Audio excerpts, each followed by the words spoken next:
Good morning বন্ধুরা, আবার একটা নতুন ব্লগ নিয়ে চলে এসেছি। তোমরা কেমন আছো বন্ধুরা? তোমরা আমাকে কমেন্ট করে না জানালে আমি বুঝতে পারছি না ব্লগগুলো তোমাদের কেমন লাগছে, তাই প্লিজ কমেন্ট করে জানিও। আজকের ব্লগে তোমাদের বেড়াতে নিয়ে যাব নতুন একটা জায়গায়। তোমরা অনেকে হয়তো এখানে বেড়াতে গেছো, কিন্তু আমার কাছে জায়গাটি একদম নতুন। তাই সকাল সকাল উঠে রেডি হয়ে বাক্স প্যাকটা গুছিয়ে বেরিয়ে পড়েছি। প্রথমে রাতুল হসপিটালে রাউন্ড দিয়ে দেবে, কারণ আগামী দুদিন আমরা থাকবো না। Welcome back to our channel doctor গিনি রোজ নাম চাই। তোমাদের সবাইকে স্বাগত। দেখতে পেলে লাগেজ উঠে গেছে গাড়িতে। সকাল সকাল রাতুল রাউন্ড দিয়ে নিয়েছে হসপিটালে। বুঝতেই পারছো কোথাও একটা বেরোচ্ছি। হ্যাঁ, ঠিকই ধরেছো, আমরা বেড়াতে যাচ্ছি দুদিনের জন্য। কোথায় যাচ্ছি? যাচ্ছি জয়পুর। না, জয়পুর মানে কিন্তু রাজস্থানের জয়পুর না, তাহলে তো আর গাড়ি নিয়ে বেরোতাম না। যাচ্ছি হচ্ছে জয়পুর ফরেস্ট। এটি হলো বাঁকুড়া জেলার জয়পুর ফরেস্ট। তো দুদিনের জন্যই যাচ্ছি। ছেলের সেই ফেব্রুয়ারি মাস থেকে পরীক্ষা চলছিল, এই মে মাস অব্দি পরীক্ষাগুলো হলো, তো সেই জন্য কোথাও বেরোতে পারিনি, একভাবে বাড়িতেই ছিলাম। তো সেই জন্য অনেক দিন বাদে বেশ অনেকটা গ্যাপের পর বেরোলাম। ভালোই লাগছে।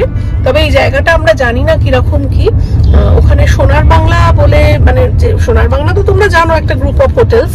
তো সোনার বাংলা ওখানে একটি মানে হোটেল করেছে, তো সেখানে আমরা বুক করেছি, কিন্তু জায়গাটা সম্পর্কে কোনো ধারণা নেই। ওখান থেকে শুনেছি যে কাছে পিঠে ওই বিষ্ণুপুর, মুকুটমণিপুর এগুলো ঘুরে আসা যায়। তো সেই হিসেবেই যাচ্ছি, নতুন একটা জায়গা এক্সপ্লোর করব বলে। আর তোমরাও দেখতে থাকো ব্লগটা, যে নতুন একটা জায়গায় যাচ্ছি, কিভাবে যাচ্ছি সেটাও তোমাদের বলে দেবো আমরা। তো চলো দেখতে থাকো ব্লগটা। সামনেই লাবণ্য আসছে, লাবণ্যে আমরা একটু ব্রেকফাস্ট করে নেবো, করে নিয়ে আবার রওনা দেবো। তারপরে তোমাদের আমি দেখাচ্ছি কিভাবে যাব। লাবণ্য অব্দি তোমরা সোজা কলকাতা থেকে চলেই আসতে পারবে। আমরা শ্রীরামপুর থেকে বেরিয়ে লাবণ্য অব্দি এসছি, তারপরে ওখান থেকে আমি তোমাদের দেখাচ্ছি কিভাবে যেতে হয়। লাবণ্য পৌঁছে গেছি, একটু ব্রেকফাস্ট করে নেবো, কারণ রাস্তায় আর কোথাও ব্রেকফাস্ট করার সেরকম ভাবে জায়গা নেই। ধোসা দিয়েছে, বেশ বড় ধোসা, চাটনি আছে, সাম্বার আছে, বেশ ক্রিস্পি করেছে। ফুলকো ফুলকো রাধা বলো, ভালো তরকারিটা। লাবণ্যর এখানে এইরকম এই আইসক্রিম, তারপরে কোল্ড ড্রিঙ্ক, এরকম সব কুচকাচ খাবারের জিনিস সব পাওয়া যায়। মাখন, বিস্কিট এগুলো পাওয়া যায়। মকটেলের কাউন্টার আছে, চা তো আছেই। আর এখানে মঙ্গেনিজ আছে। প্রচণ্ড রোদ, মানে এত রোদ, বাপরে বাপ। তো যাই হোক, বেরিয়ে যাচ্ছি না লাবণ্য থেকে। বেরিয়ে এবারে কোন দিকে যাব তোমাদের দেখাচ্ছি, ভিডিওটা দেখতে থাকো। এই গাড়িতে উঠছি, গাড়ি স্টার্ট দেবো এবার। প্রচন্ড রোদ, প্রচন্ড রোদ। উঠে পড়বই। লাবণ্য থেকে বেরিয়ে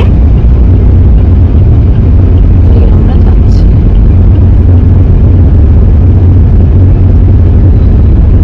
আমরা একটা ইউ টার্ন নেব। হ্যাঁ,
উঠবো, এই যে বাঁদিকে উঠলাম, উঠে তারকেশ্বর রোড ধরবো।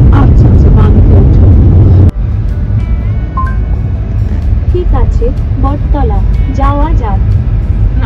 বটতলা কিভাবে যাব?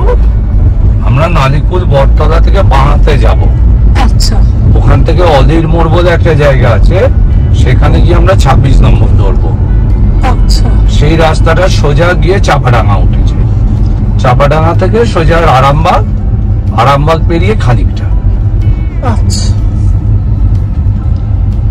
তারকেশ্বর হয়েও আরামবাগ যাওয়া যায়, কিন্তু আমরা এটা বাইপাস করে যাচ্ছি, মানে তারকেশ্বরটাকে বাইপাস করে যাচ্ছি যাতে ভিড়ে মানে জ্যামে না পড়ি, বা তাই তো ক্রসিং গুলো না পড়ে। হ্যাঁ, রেল ক্রসিং গুলো যাতে না পড়ে সেই জন্য আমরা তারকেশ্বর হয়ে যাচ্ছি না, আমরা তারকেশ্বরটাকে বাইপাস করে তারপর যাবো আরামবাগের দিকে। রাস্তা কিন্তু এরকমই বাম্পার আছে প্রচুর, আর সরু ন্যারো রাস্তা, কিন্তু এমনি পরিষ্কার রাস্তা, দেখো পিচের রাস্তা, কিন্তু প্রচুর বাম্পার। তোমাদের ছোট্ট করে বলে দিচ্ছি কিভাবে যেতে হবে। লাবণ্য থেকে তারকেশ্বরের দিকে রাস্তা ধরতে হবে, তারপর নালিকুল বটতলা থেকে বাঁহাতে যে রাস্তাটা যাচ্ছে সেটা সোজা অলিপুরে গিয়ে হাইওয়েতে উঠছে, সেখান থেকে রাইট টার্ন নিয়ে চাপাডাঙ্গা, আরামবাগ ক্রস করে কালীপুর ব্রিজ পেরিয়ে যে রাস্তাটা ডান দিকে কতুলপুরের দিকে যাচ্ছে সেটা ধরলেই সোজা জয়পুরের জঙ্গল। আরামবাগ থেকে মোটামুটি 50 কিলোমিটারের মতো। জয়পুর ফরেস্ট শুরু হয়ে গেল, এদিকে বেশ গাছপালা, এই যে বনলতা, জয়পুর বাঁকুড়া। ড্রাইভ স্লো করি নাছে বলছে। সোনার বাংলা ঢুকছি, বাহ রাস্তাটা বেশ সুন্দর, দেখো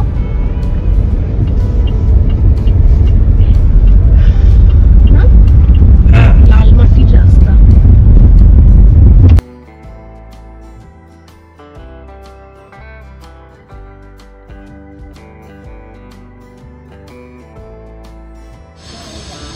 এই হলো গেট, গেট দিয়ে ঢুকেই এই এরিয়াটায় পার্কিং, এই যে এখানে পার্কিং এর ব্যবস্থা, আর ওটা মনে হয় রিসেপশন। এদিকে আকাশে কিরকম আওয়াজ শুনতে পাচ্ছ, দেখো মনে হচ্ছে বৃষ্টি নামবে। এইটা মনে হচ্ছে রিসেপশন, হলো রিসেপশন এরিয়া।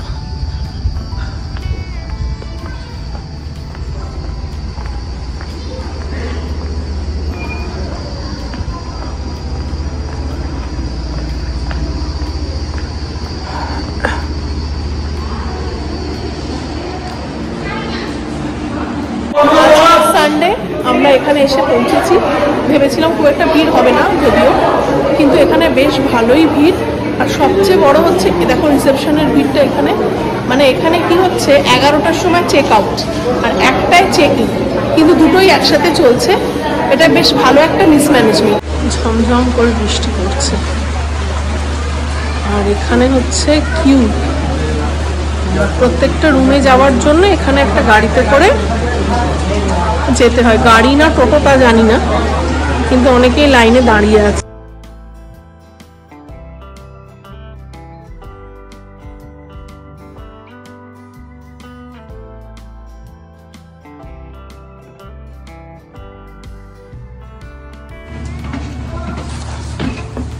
সেকেন্ড ফ্লোরে আমাদের রুম,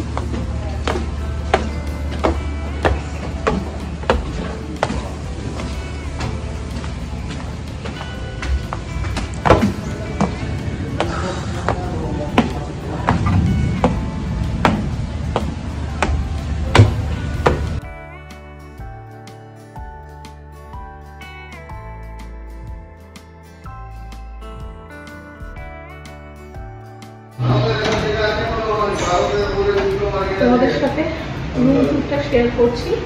215 নম্বর।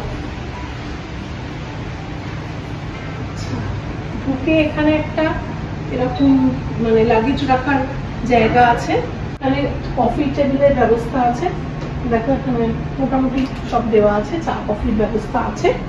এটা কি ফ্রিজ? হ্যাঁ, এটা একটা ফ্রিজ, মিনি ফ্রিজ একটা এখানে, আর এখানে একটা কাবার্ড আছে, এই যে ভেতরে লকার আছে একটা, এটা হচ্ছে বাথরুম। এই হলো বাথরুম, ওয়াশরুম।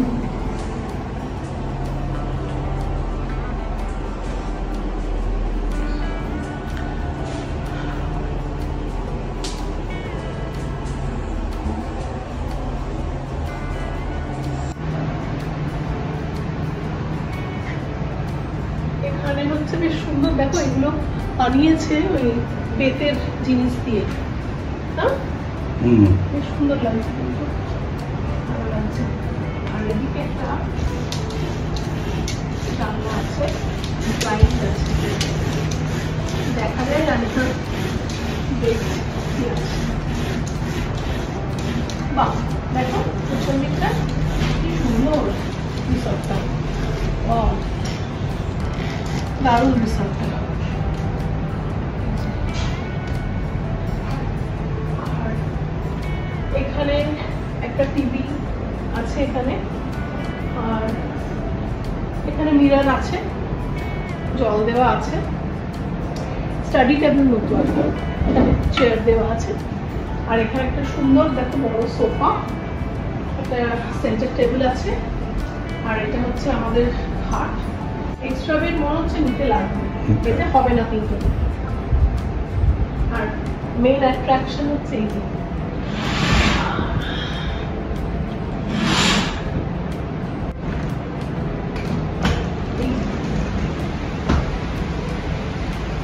মেইন অ্যাট্রাকশন এইটা।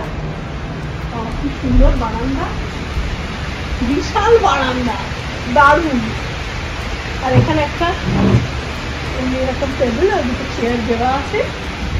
আর দেখো কি সুন্দর, আর বাইরে অঝরে বৃষ্টি পড়ছে, অঝরে বৃষ্টি, দারুণ কিন্তু না?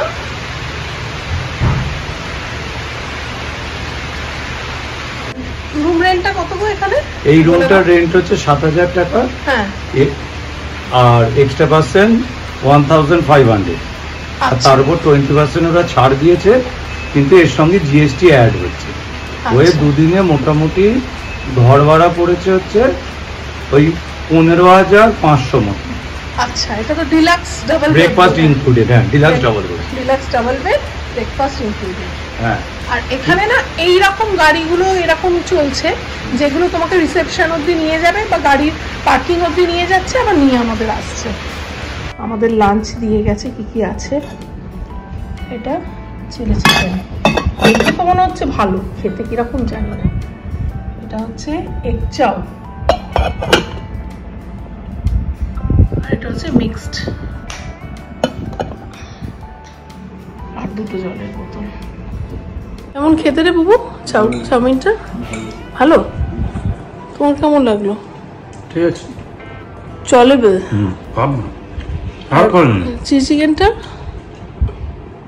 ঠিকই আছে, ওই যেমন হয় চাটনির মতো। আর পরিমাণ বেশ ভালো।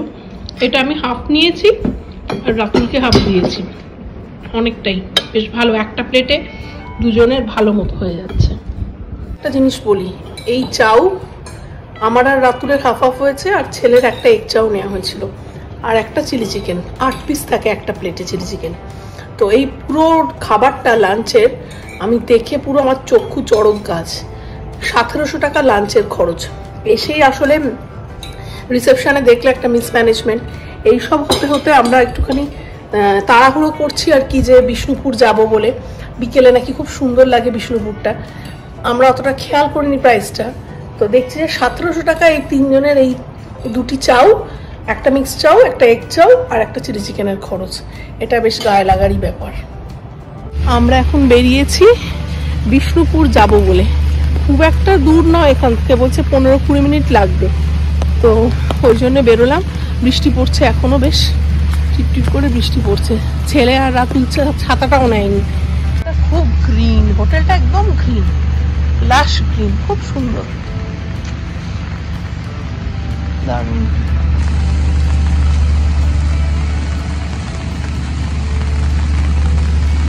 এরকম সব বসার জায়গা আছে মাঝে মাঝে।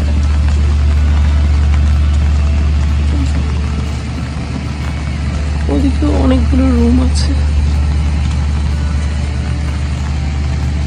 আর এরকম কার্টে করে নিয়ে আসছে ওরা। ওই দেখো,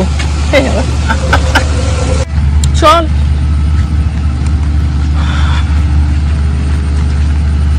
বাবা। এখানে আবার একটা এরকম পরীক্ষা মতো আর কি, এরকম পরীক্ষা মতো আছে, বেশ সুন্দর।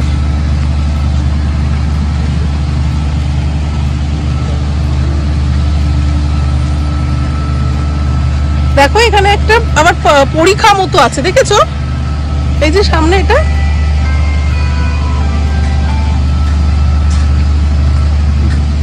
বাহ, গ্ল্যাডিওলাস গুলো কি সুন্দর হয়েছে, দারুণ।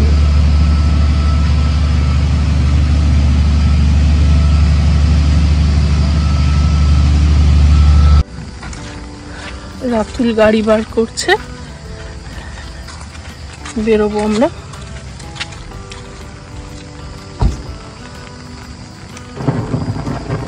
বাবা, বিদ্যুৎ চমকাচ্ছে।